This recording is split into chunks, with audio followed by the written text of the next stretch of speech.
Assalamualaikum warahmatullahi wabarakatuh. Perkenalkan, nama saya Fakih Farisal. Kali ini saya ingin meresensi sebuah film yang berjudul Guru Besar Cokro Aminoto, di mana film ini memiliki genre drama dan ditulis oleh Ari Syarif dan Erik Supit.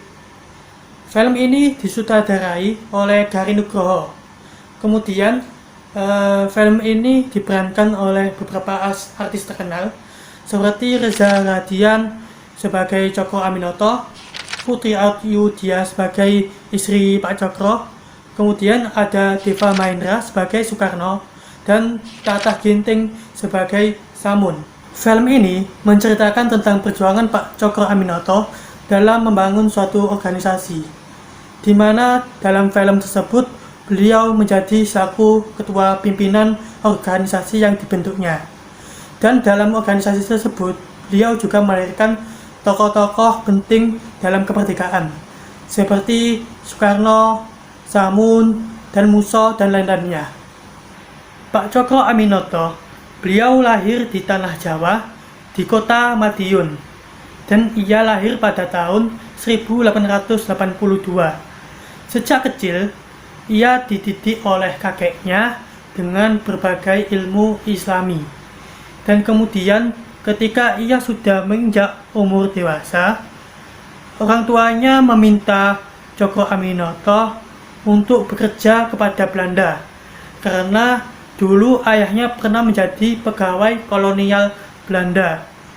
Namun, memang sejak dari kecil, Pak Cokro Aminoto memiliki sifat yang hiperaktif dan kritis, sehingga ia sangat menolak untuk bekerja kepada orang kolonial, sehingga ia memiliki pandangan seperti, mengapa kita orang-orang pribumi harus patuh kepada kolonial? Mereka lama-lama akan dijajah. Saat itu pun Pak Cokro Aminoto keluar dari pekerjaan dari kolonial Belanda, dan ia melakukan hijrah ke Semarang untuk belajar tentang ilmu dan ingin lebih melihat realita kehidupan rakyat di setiap ujung daerah. Ketika ia tiba di Semarang, ia bertemu dengan Ibrahim. Ibrahim yang informasikan bahwa jika ia ingin belajar tentang realitas masyarakat kecil, Pak Cokro harus datang ke Surabaya. Ketika Pak Cokro Aminoto sampai di Surabaya, ia disambut oleh berbagai tokoh-tokoh daerah. Di sana ia melihat realita banyak masyarakat pribumi dipekerjakan paksa oleh bangsa kolonial. Ia memiliki suatu pandangan atau suatu pemikiran bagaimana jika tokoh daerah ini bekerja sama dengan Pak Cokro Aminoto untuk membentuk suatu organisasi dagang yang besar.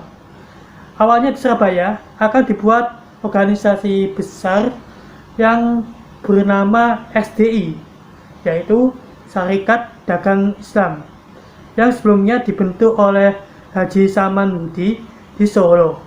Kemudian Pak Cokro Aminoto menjadi pimpinan dari organisasi tersebut, yang sebelumnya bernama Syarikat Dagang Islam menjadi Syarikat Islam, di mana pada pimpinannya tersebut ia terpilih berdasarkan musyawarah.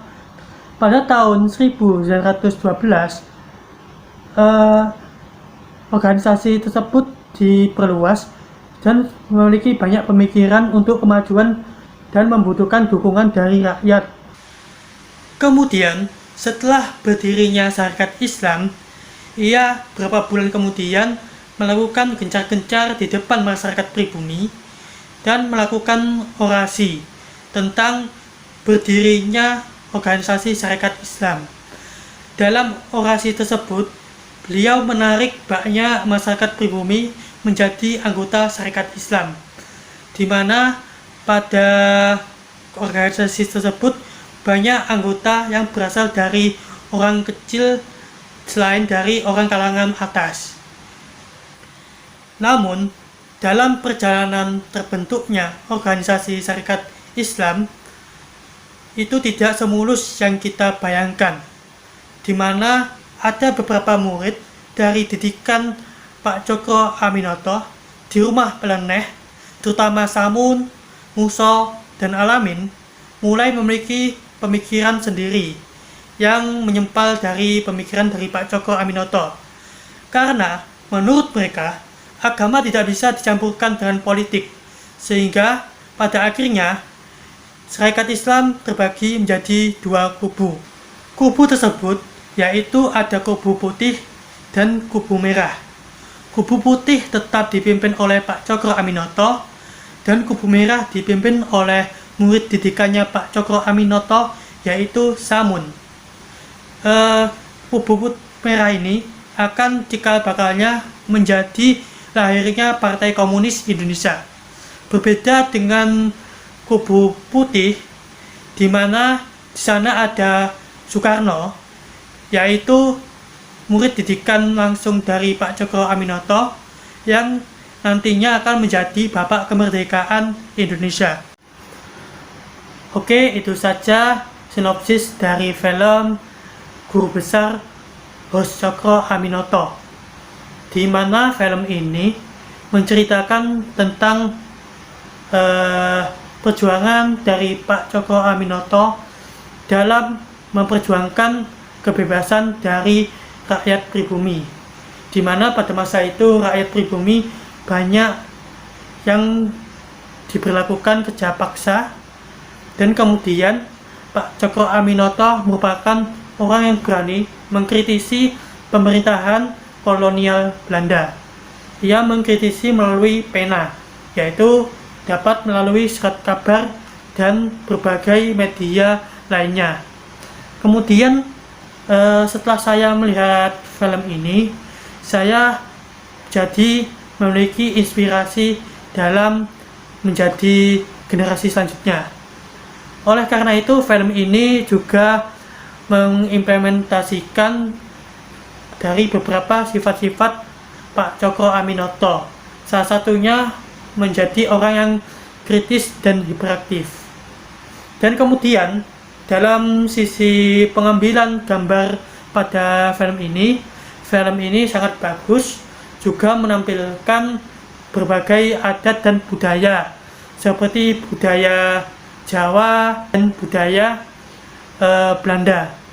Dan juga dari segi tata busana dan bahasanya, film ini sangatlah menarik, di mana pada bahasa film Padil yang dipakai oleh film ini seperti Jawa, Belanda, dan juga ada bahasa yang lainnya.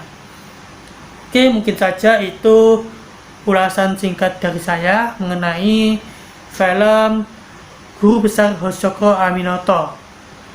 Oke, terima kasih sudah menonton video ini. Semoga bermanfaat. Apabila ada kekurangan dari kesalahan maupun perkataan saya mohon maaf sebesar-besarnya. Terima kasih. Wassalamualaikum warahmatullahi wabarakatuh.